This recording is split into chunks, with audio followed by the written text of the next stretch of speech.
Radiyallahu anh'a gelen rivayette Peygamber sallallahu aleyhi ve sellem buyurur ki lemme urice bi marartu bi kavmin lehum azfar. Mən göğe kaldırıldığım zaman bir qövmün yanından keçdim. Onların misdən dırnaqları var idi. Yaxmişuna vucuhan və suduran. Onlar o dırnaqları ilə üzlərini və sinələrini cırırdılar. Fəqultu mən haula ya Cibril. Dedim ki ey Cebrail bunlar kimlərdir? Və buyurdu ki haulaillezine yakulun luhumen nas və yaqaun fi a'radihim. Bunlar insanların ətlərini yeyib onların irzlərinə toxunanlar, yəni şərəf ləyaqətinə dil uzadanlardır. Yəni Peyğəmbər sallallahu aleyhi və səlləm insanların ətlərini yeməkdən çəkindirir və onların irzinə dil uzatmaqdan və buna görə də insan dilini təmizləməlidir, təmiz saxlamalıdır. Bu ayda və təmiz halda da Ramazan ayına daxil olmalıdır. Yalnız dilini xeyir olan işlə açmalıdır. Çünki insan ola bilər ki, qiyamət günü salih əməllərlə gəlsin və onların hamısı tükənsin.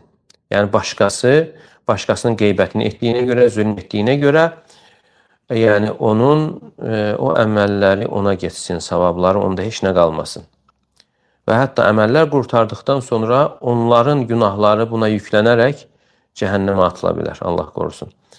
Yəni və leysə təğib ən tədkur axaq bimə leysə fi. Yəni qeybət deyildiyi zaman o demək deyil ki, sən qardaşında olmayan bir şey deməyindir. Olmayan bir şey demək bu böhtandır. Qeybətdən də şiddətlidir.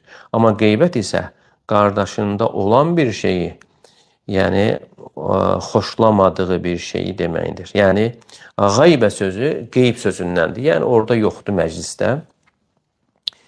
Məclisdə yoxdur və onun haqqında danışılır. O isə o danışığı xoşlamır. O isə o danışığı xoşlamır və bu qeybət sayılır. Olan bir şey danışmaq qeybət sayılır. Və ona görə Allah Teala bənzədir ki, "Əyuhibbu ahadukum an ya'kula lahma akhi meytan fekerihtum." Yəni sizdən biri ölmüş qardaşının ətini yemək istəyərmi? Əlbəttə ki, bunu xoşlamazsınız. Deməli, ölü ətini yemək haramdır. Və üstəlik, qardaşının ətini daha şiddətlidir. Deməli, o haramdırsa, qeybət də haramdır. Və həmçinin ölən insanın əti yeyildiyi zaman insan özünü qoruya bilmir, müdafiə edə bilmir. Və eyni ilə də məclisdə insan olmadığı zaman onun haqqında danışılarkən özünü müdafiə edə bilmir, cavab verə bilmir. Və ona görə bu cür şiddətlidir.